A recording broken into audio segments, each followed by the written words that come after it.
90.3 WMSC Upper Montclair. You're listening to The Morning Buzz. I'm Nicole Passero, and join with me this morning, we have Peter Feinstein, Tom Kaminsky, and Bob Williams, who are all WMSC alumni, to discuss a special cause. Peter Feinstein, class of 1983, is in stage 4 of chronic kidney disease and is in search for a living kidney donor. Peter and his friends since the day at WMSC in the 80s, who have special personnel stories, are here to discuss Peter's search and to spread awareness of organ donations. So, welcome back to WMSC. Wow, it's so great to be Thank you. here. It So really great. is. We Always are good to be back. we are so glad to have you all on today and to discuss your stories. If you want to start off with giving us a little introduction and telling us a bit about yourselves, your time here at WMSC, you can do so. I think Pete should kick it off. That's Yeah, what I say. since he's older than all of us. Yeah, yes, he is. Great. Not by a whole lot. Not by a I was whole going to say, But not by much. No, not by much. So my time at WMSC, I started in '79 and was there through '83 when I graduated.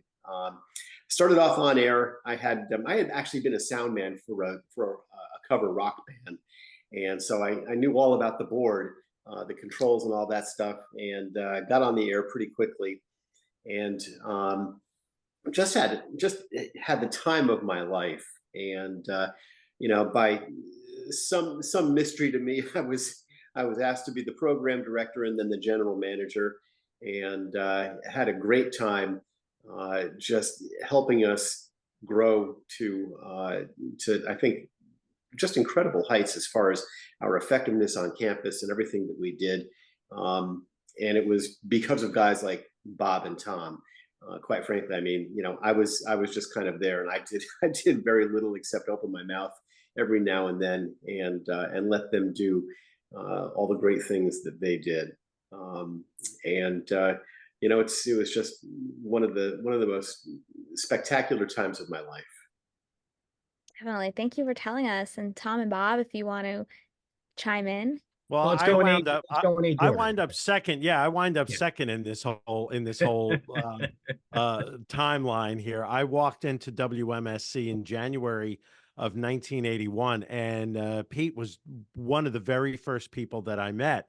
And we just kind of introduced each other, and I was like, I'm really interested in being part of the radio station, and I think it was one of those things that's like I happened to look down, and there was a band called Ultravox, which I happened to see the album, and I was like, oh, I love Ultravox. He's like, so do I. And then I was like, we talked about Joe Jackson.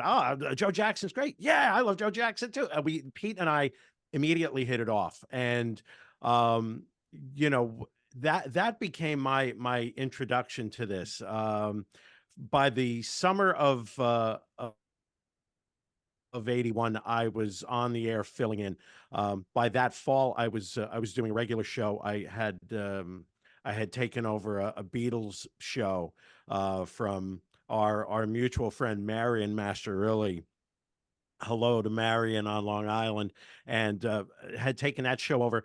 One thing leads to another, and I become news director of the radio station. And when I was news director, probably around 1982, 83, Bob Williams decides to walk into the radio station, and the same sort of thing happens. We immediately hit it off, and the three of us really, we're very tight. We the three of us weren't together for a very long period of time, but we were very tight, and we both really cared about the radio station, and promoting the radio station and really making it the best that we possibly could. Well, And then Bob walked in and kind of took over too. well, I came to Montclair as a music education major in the fall of '81, and I'm a trumpet player. The radio station was at the time on the fourth floor of the student center, the new student center. Yeah. Yeah. So not the annex, the newer building on campus at the time, the student center. So I was there for something else. I was on the fourth floor and I was looking for some other office because it was the first month or so of school. And then I walk by the radio station. I hear this music and I'm like looking in. And at that point, I was a big that was a big hobby of mine. I loved music. I had a big collection, but I really didn't know exactly what I wanted to do. But I walked into the radio station, and I believe Peter was the first person to greet me there, since the manager is always at the station, and he was so welcoming. Um, I basically wound up changing my major. Or like devoting all my time at the radio station for the next 4.5 years. And I wound up working in the industry for the last 40 something years. But I always remember the great greeting I got from Pete Feinstein.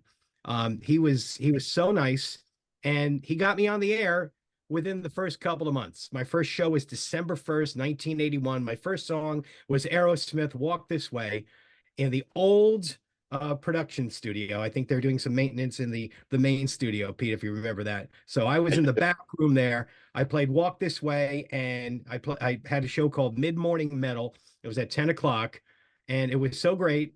And I know, like Tom said, we didn't spend that much time, but you made a great impression on me, Pete. And I'm eternally grateful for that, because if you weren't that nice, maybe things wouldn't have gone this way for me. Maybe I would just have kept walking and kept playing my trumpet. But yeah, and then I met Tom soon thereafter, and I said, you look like Billy Joel. Um, in early 1982, I think that's when we met. And then And a we've been lot more hair back then, that's for sure. well, well, All of us did. All of us did, but yeah. but That so is that's my great.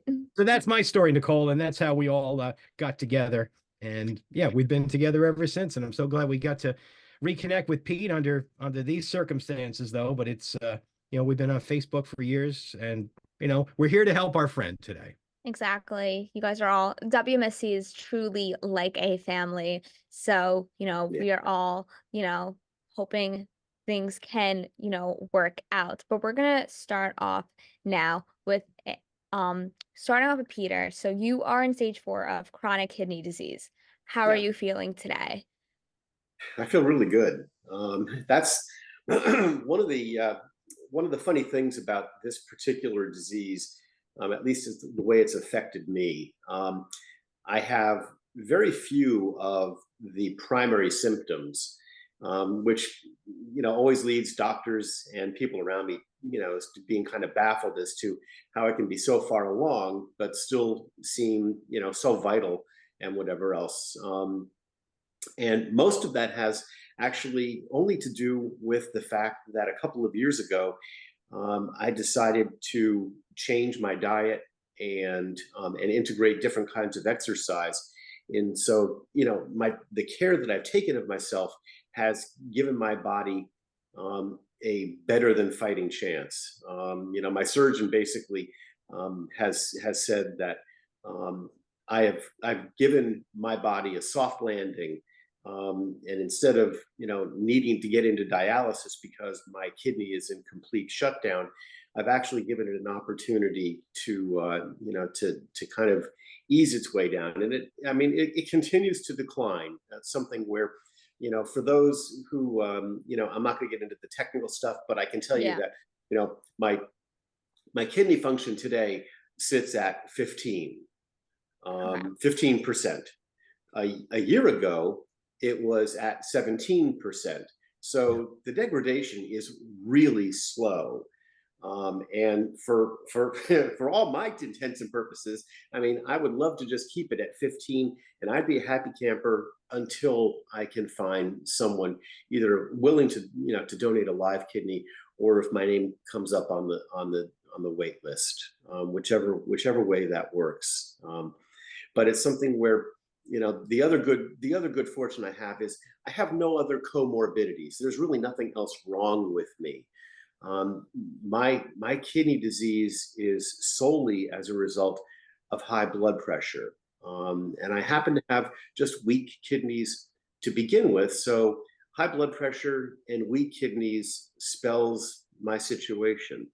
Um, but my blood pressure has been under control for a while. But when the damage is done, the damage is done, and it's not like other organs that can kind of repair themselves.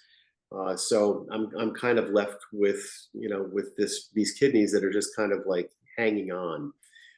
But everything else about me is in great shape, which makes me as sad as it sounds, a really good candidate for transplant, because it means Yeah, I'll likely come through the surgery really strong and and very healthy on the other side.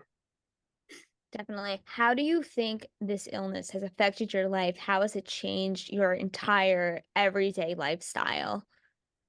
Oh man. Um, there isn't a moment during the day that I don't think about it. Yeah, It occupies it occupies every moment. And some moments are a lot scarier and a lot more depressing than others. Um, what and are that what are those moments like for you? they're scary. Yeah, They're they're really scary, and it's something where it's like, it's not just the disease; it's everything about it. It's not knowing. Um, I get my blood tested every month, and I never know what the numbers are going to show. I take it on faith, that the way I take care of myself. I mean, I literally measure and track every single thing that I eat or drink every single day. I mean, it's something where it's like I don't take a bite out of anything, that doesn't get that I don't record and keep track of.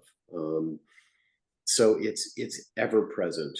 Um, the down moments are the moments where it's like, I think about transplant as to be completely completely transparent. It's something where it's like, when I went for my interview process with the transplant team, they asked me, um, about all of this and my point of view on transplant. And it's a really long story going into my dad's experience, but he was a transplant for liver, and really only survived it for a few months. And it was just one of those horrible situations that I remember telling myself, that I didn't ever want to get to that point in my life.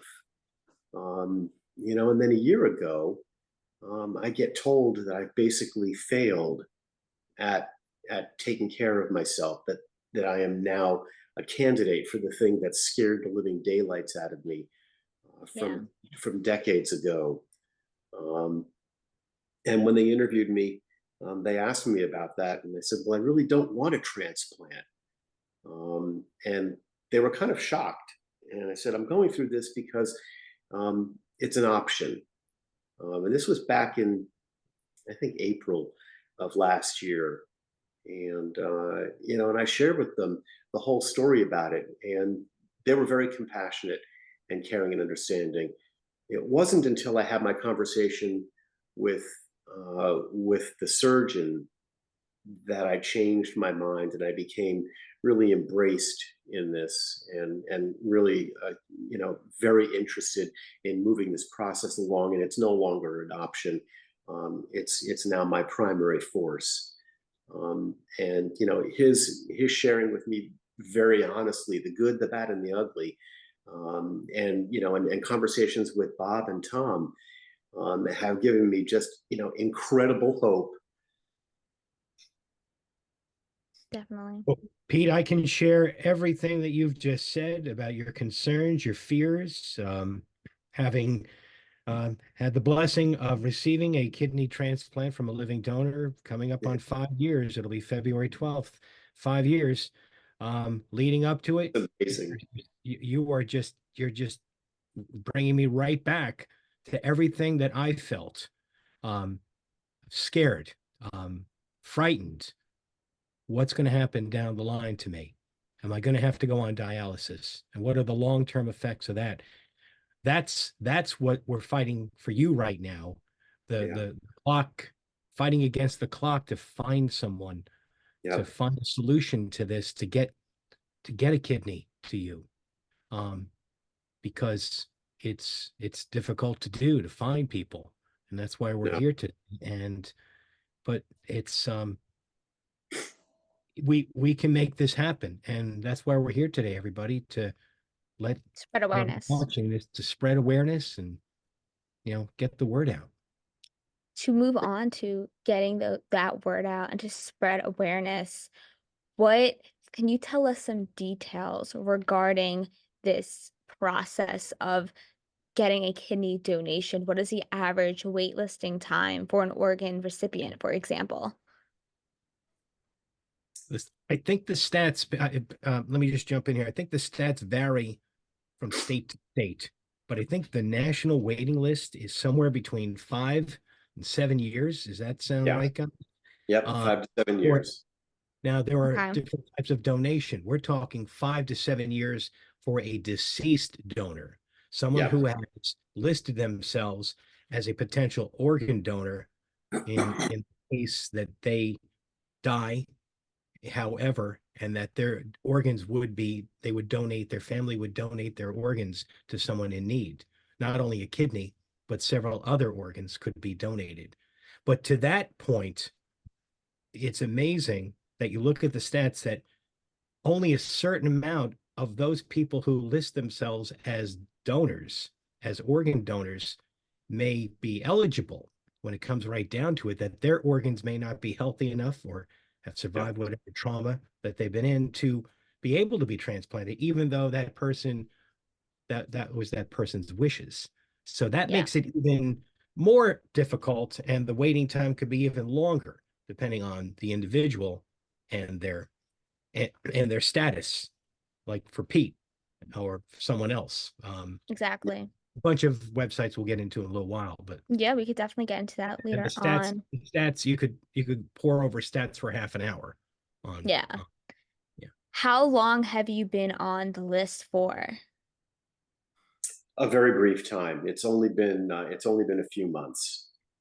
Okay, so it's just been a few months. Yeah. The Now, process for getting on the list was a pretty significant process to begin with. I think I have been poked and prodded, and every single part of my body has been examined sideways and inside out. It was just, I mean, it was a long process. so it was a very long process. Now, I think there are a lot of misconceptions surrounding organ donation and living donors in general. Like, there's a lot of dispelling rumors and stating some facts. So, for some that might know, we need only one healthy kidney to live a healthy life. Yeah. Here's where living donors can help save a life. So, I think a lot of misconceptions we hear are is that a donor has to be alive and that if they are in the hospital and are an organ donor, they may let them die. Let's talk those folks who think this is the case. What is that message that you can give them about now the experience that you were going through, Bob, that you have went through? What is the difference between a living donor and a deceased donor, and what are those benefits? I can just say from my experiences and every medical professional that I've spoken to over the last 7 years, and that's how long my journey has been leading up to my transplant. The fact that someone would let you die if you choose to be an organ donor and you go to a hospital or facility and they see that you're an organ donor and you've got an ailment, they're going to let you die just so that they can take your organs is completely false. I don't know where that started. I mean, but it's just ridiculous, and that is just so horrible to think that medical professionals would do this. This is not a third world country. This is the United States of America, and there is no way that that would ever happen. One of That's Yeah, the all. one of the That's other all. things that well factors said. in a little bit, to some degree, is you might hear someone say, "Well, my religion prevents me from doing that, prevents me from being an organ donor, whether being a living donor or donating my organs." after I'm deceased. Any of the major religions say that, and they say it in different ways. In Catholicism, Pope Francis a couple of years ago said organ donation is a testimony of love for our neighbor. In Islam, the Quran says whoever saves the life of one person, it would be as if he saved the life of all mankind. And if anyone is considering organ donation, and that's something that weighs on you, I would say if you are a person of faith, go to your pastor, go to your priest, go to a rabbi, go to your imam, and ask them if Yeah. tell them what your wishes are, and they can dispel that rumor, because that is a rumor that needs to be dispelled. You're definitely right. And especially for those who might not know, who are considering donating, how do you know if you might be eligible to donate? Is there a selection process? Is there a testing process? Would you be able to describe that?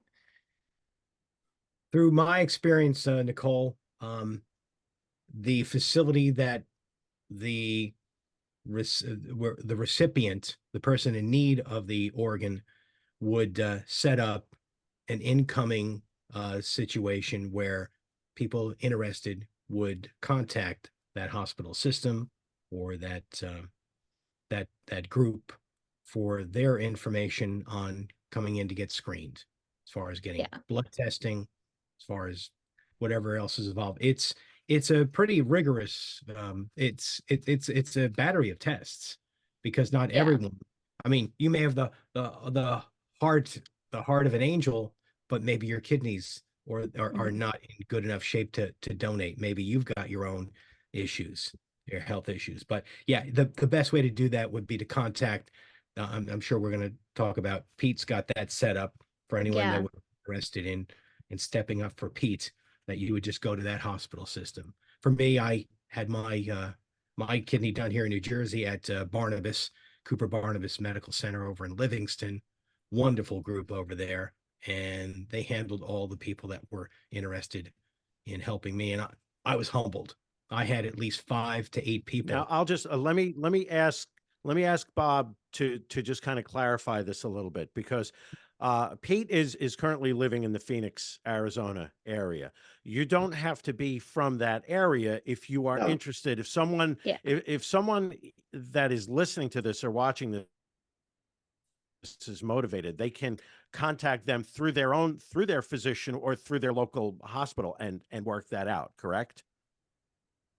absolutely. Definitely. And we'll get into all of those statistics and where to find more information and what phone numbers to call, websites later on in the interview.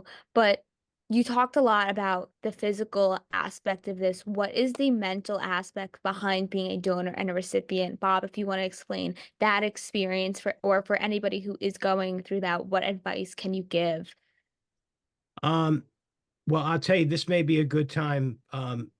I was blessed to have a living donation from someone in my town. I'm from Roxbury, Morris County. Um, and let's just talk about what led up to this. I went through the same process that Pete did as far as getting listed. It was a rigorous process of getting your blood work done every month. You have to be valid to be a candidate if an organ becomes available. So I thought after a couple of months, I was ready to go. I was like just going to wait the 3 to 5 years because my kidney was not in terrible shape. I think I was at about 20 or 18%, a little bit better than what Peter is at right now. But still, I was at that point where, okay, I'm just going to wait it out and hopefully things will stay and my kidney will stay as healthy as it can and keep me alive without going on dialysis. And then my wife and Tom's late wife, Lynn, who is a dear friend, and Tom will tell you a little bit more about Lynn. They got together and they asked me, what are you going to do about getting a living donor? I said, what do you mean a living donor? I'm on the deceased donor list. Said, no, you've got to get a living donation. You've got to get someone to step up and donate a kidney to you. I'm going, I can't do that. Nicole, I'm a public person. I've been on Yeah. media for 40 years, but I'm a very private person. And I was mortified to even have to go public to ask for Yeah. a donation. Well, my wife and Lynn Kaminsky, they crafted a note for Facebook and they put it on there, and it was an amazing response. Must have had over 400 shares on people's Wow. pages. And it all led down to this beautiful woman in my town, a casual friend, not a close friend at the time. She stepped up. She contacted the hospital, and one thing led to another. 4 months later, I was we were at the hospital, and she was giving me her kidney. So Aw. it's an amazing process, and I want to bring her in now. She couldn't join us. Um, Her name is Kim Rumis, and she's a mom. She's got 4 grown children in Roxbury. Our school, our kids grew up together. Our family grew up together. Like I said, we're just casual friends at this point. We never socialized or anything, but she stepped up and saved my life. So I wanted to bring Kim in. So I chatted with her briefly before the show. She couldn't be here with us live, but let's just bring in our talk with me and Kim Rumis. So, Kim, what would you say to someone who's thinking of becoming a living donor? I would tell them that it is the most humbling experience that they will ever go through in their life. If there's any questions at all, you have to find out the information before you make a decision, because when you have the information in front of you on what it involves, you will see at that point that this is, I don't want to say simple, in lack of a better word, it is simple to do in order to save someone's life. Now, before you became aware of my situation and leading up to our transplant, did the thought of becoming a living donor ever cross your mind? I have to be honest, and I will tell you, no, until I actually was watching a commercial on TV about it. And I might have been that day that I saw the Facebook post that you were in need of your kidney. And at that point, it made me think that it seems like this is something that I would be able to do, because why should I, and I've said this before, why is it fair that I can live my life, see my children and grandchildren grow up, and you wouldn't be able to do that? And it's something so simple in my eyes that helps you to then continue to live, hopefully, a normal, healthy life. Well, it's going on 5 years, as we both know, and it's been wonderful ever since. I pray for your health every day, as I know you pray for mine. Is there any advice you can give someone who may just be hearing this for the first time to get more information on becoming a living donor? So I would tell everybody there, I'm sure that you guys are going to put out a link of some sort for information. I also want to let anybody know that is even considering doing this in the littlest way, smallest way, if it's just a little pea in the back of your brain, I really want you to know that it is a simple procedure and you bounce back very quickly from this. I feel completely normal, and I did probably a month after the surgery. There is nothing that I can't do, that there are no restrictions. Well, that's not true. There is one restriction. I can't do downhill skiing anymore. But other than that, and contact sports, but other than that, there is no restrictions, even as far as diet. We all know that you end up having one kidney, but you are more than capable to live on just one kidney. And of course, at that point, you're going to be taking care of yourself and eating properly, exercising, and drinking plenty of water, as we know we have to. You're just an amazing person, Kim Rumis. I love you with all my heart, and thanks for being with us this afternoon. I'm sorry you couldn't be here live, but your message rings so loudly, and I hope at least one person hears what you're saying and follows through. I wish Peter the best. If anybody has any questions, if I can help out in any way, I will be happy to do that. Thank you, Kim. See ya. I'll tell you guys, she's just an amazing person. That was just a couple of minutes. Tom knows her. Pete, I hope you guys get together someday, because she heard that of your situation, and she was very more than grateful to be part of this and honored to be here to help you. And she really hopes, and she means that. She said in the piece that if anyone needs more information, please contact her, because, like she said, it is a simple in, for lack of a better word, a simple process, and the donor recovers very quickly, and she's living a normal life with one kidney. And she's very, very health conscious as well.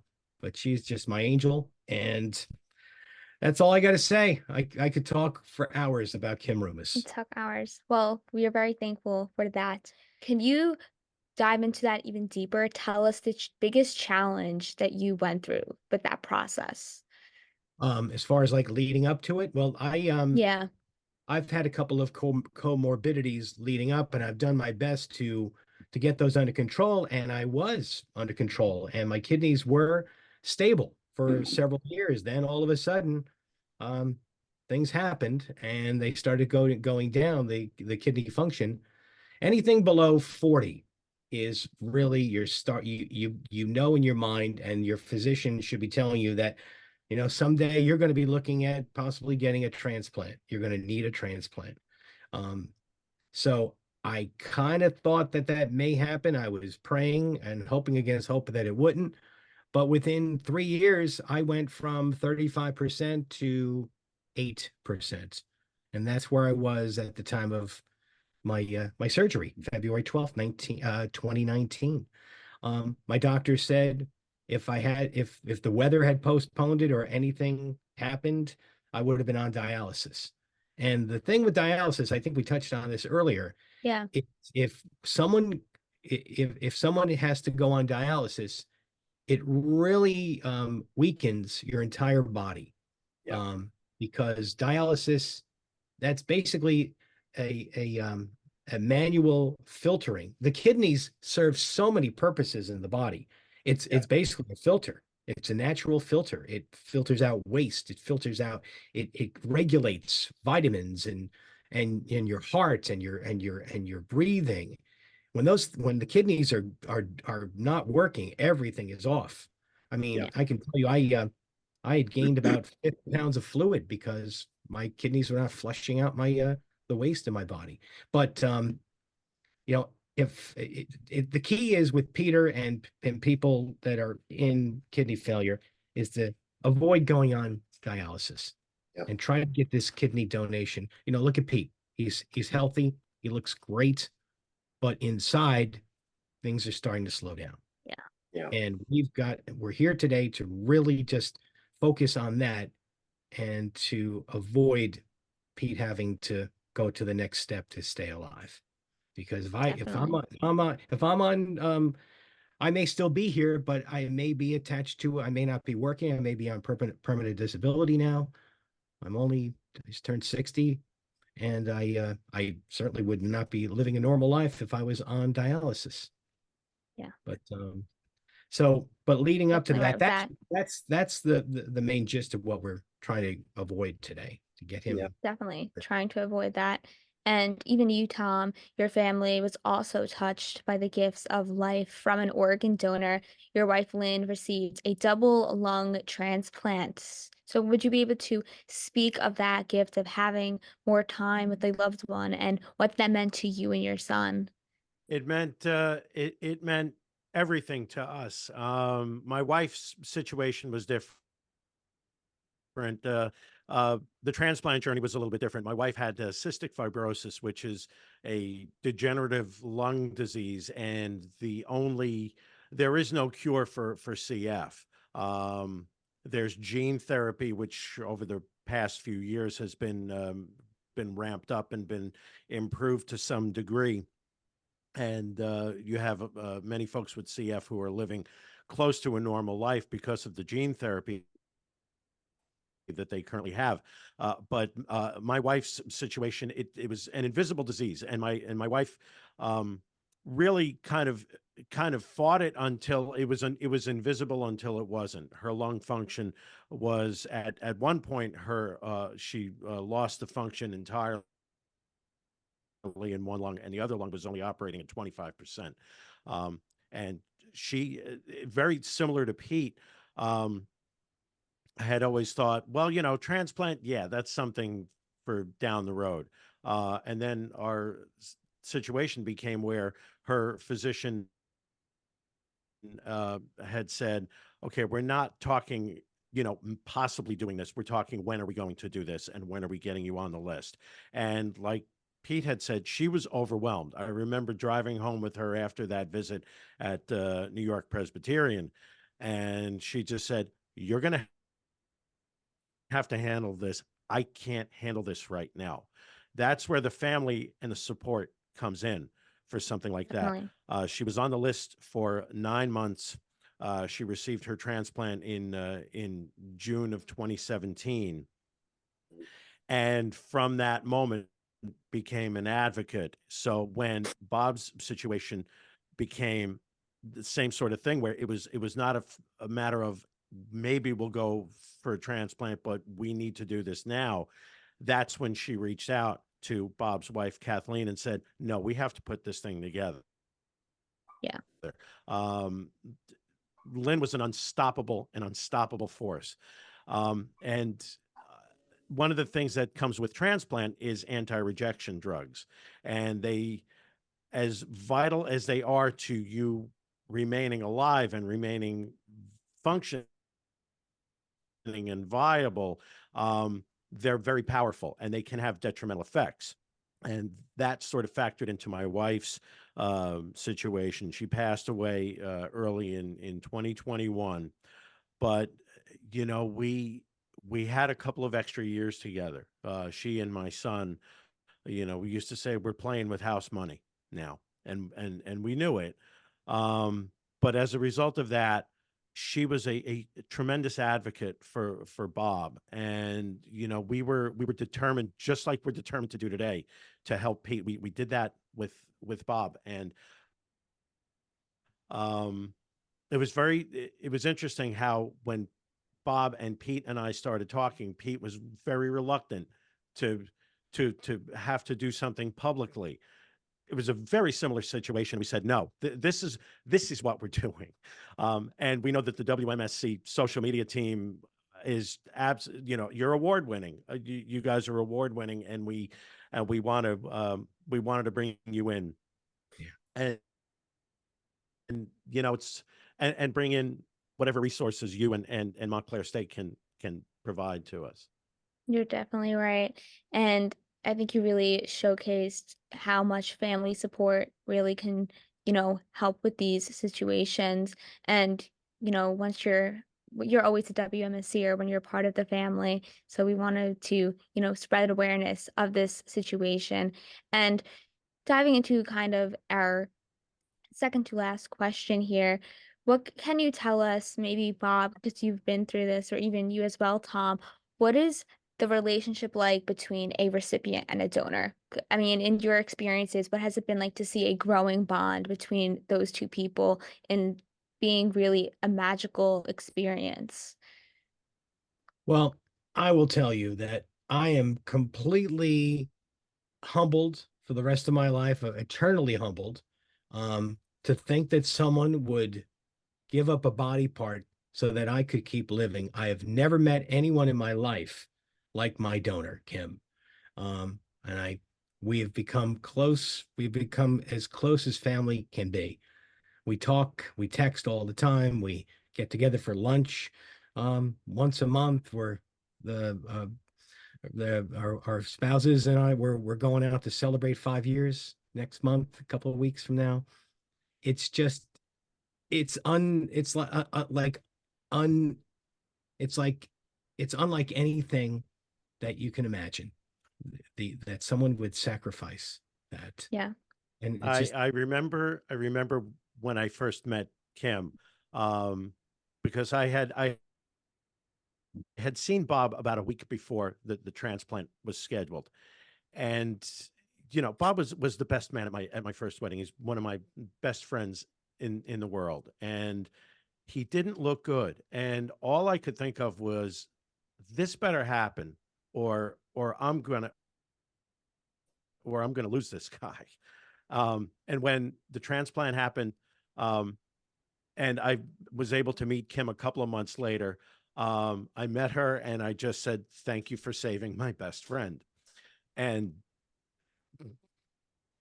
like And now, history. that's the way I Yeah. react. impacted. Um, how do you thank somebody for saving your life, or saving Yeah. somebody's life? How do you do that? That, Tom, that's, the word hero. Yeah. That's Yeah. the definition of a hero. Mhm. You know, Yeah. someone who saves someone else's life, someone who puts their life and their Well, thoughts, someone else's thoughts. I have to tell a very quick story because Go for it. Bob has the transplant is scheduled. I get a text from his wife Kathleen that he's in surgery. Then I get a text from her that he's out of surgery,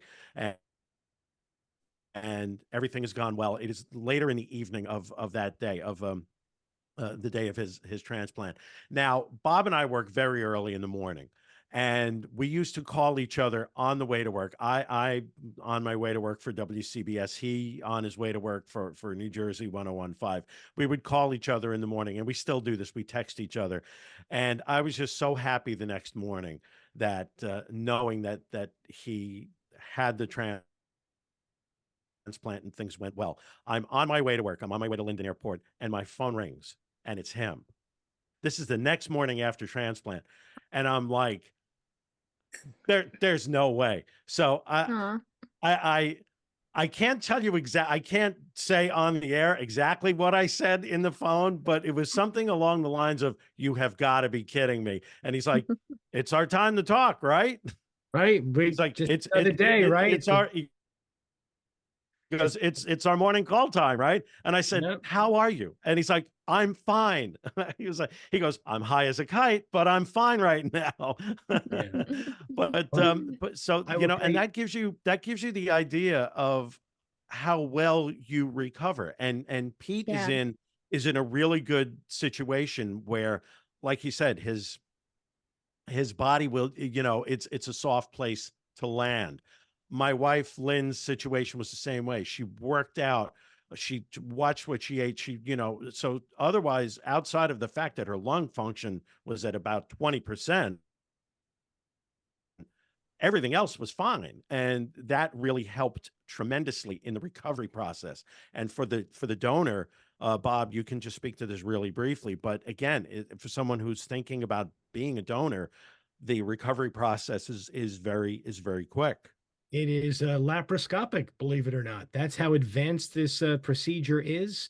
Yeah. Um, and they go in with four little tools, laparoscopic uh, holes, and then they remove the kidney. We got to see the procedure at Liberty Science Center up here. They Wow. the hospital does that for high schools, but it's an amazing process, and the donor is back. She was discharged. Kim was discharged within a day. I was there for 3 days because it's a full open surgery and the transplant in. So my recovery took about 3 weeks to a month, but Kim was back at work within 2 weeks, and she was driving within a Wow. week. So It just shows.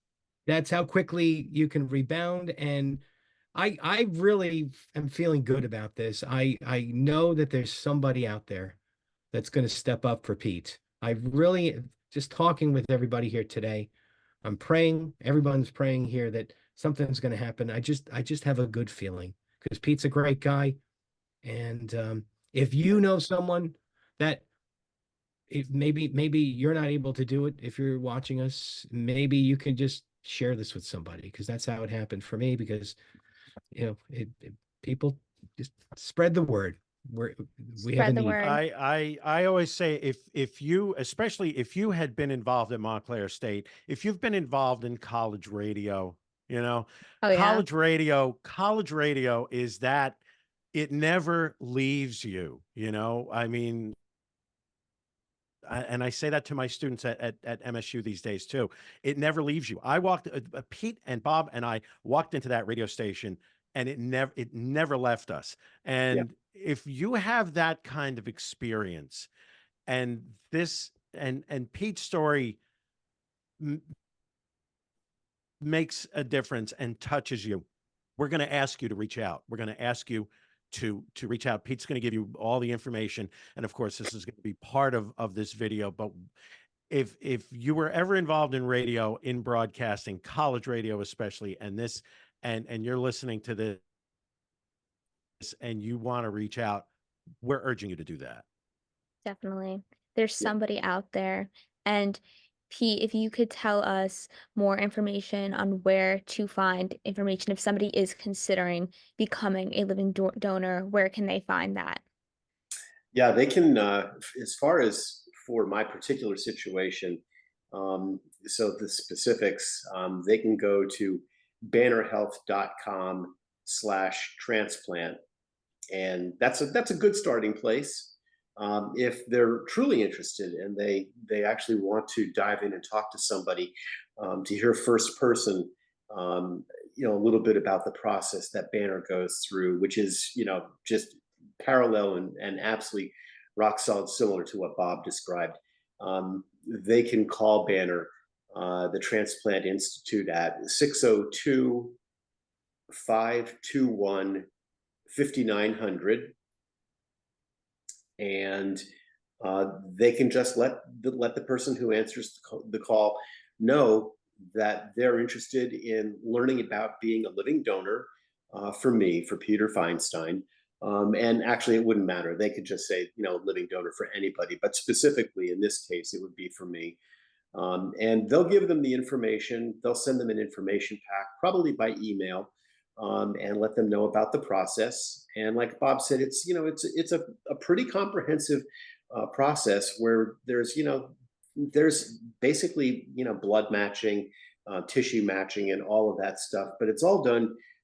It's pretty non-invasive in the overall scheme of things. It's several blood tests and just evaluating antigens and antibodies Yes. and blood types and all of those things. And if there's a match, then it's something where not only does my insurance, health insurance, cover all of the associated expenses that come with it, but it's something where if it's somebody from out of town or out of state or wherever, and and they need to fly in and they need hotel before or after, it's something where it's like that's something that we'll take care of, that I'll take care of on my side, because it's something where it's like, why would I not do that for a hero? It's Yeah. somewhere, it's something where it's like it's just like there's literally nothing you have to do except do what is just unimaginable to me, which is being a lifesaver. Yep. No Definitely. cost. I just want to jump back in. I should have Go mentioned for this. it. There is no cost to the donor. Right. Everything, all the testing, the operation, the hospital stay, any travel expenses, it's all covered by the recipient's insurance. That Yeah. is a law. All insurances, all recipient insurances have donor coverage. So that is one thing that you don't have to worry about. All you have to do is freely just step up and get some more information. And Because types of donation as well. one of the things that's important to realize as a donor is you have a completely different medical team. They do talk to the recipient donor team, and there's integration in that. But you have a completely separate staff that is there just for your care. So this isn't like a one-off type of a thing where it's like, the real focus is going to be on me, and you're like a vessel that, that they're pulling this out of to give to me. It's something where it's like you get, as a donor, you get treated with love and compassion and care, the exact same way with your own medical team that is there for your care and your help and your general well-being. And that's something where I think that maybe they think that it's kind of like a rush in, rush out, and and here's your hat, what's your hurry. It's nothing like that at all. Definitely. Peter, I want to thank you so much for joining us. Once a WMSCer, you're always a WMSCer, You and guys are heroes. we want to make a hero out of this, and we hope that we helped you spread the word on the search to finding a life-saving donor. And Bob and Tim, I want to thank you for sharing your stories as well, helping out Yeah. with the experience, being a support system for Peter. And listeners, by becoming an organ donor, you're becoming a beacon of hope for those in need. Your generosity can transform lives, create miracles, and bring smiles to the faces of those who thought they had no hope left. For more information, you can visit https www.organdonor.gov, and we will be right back here on the Morning Buzz.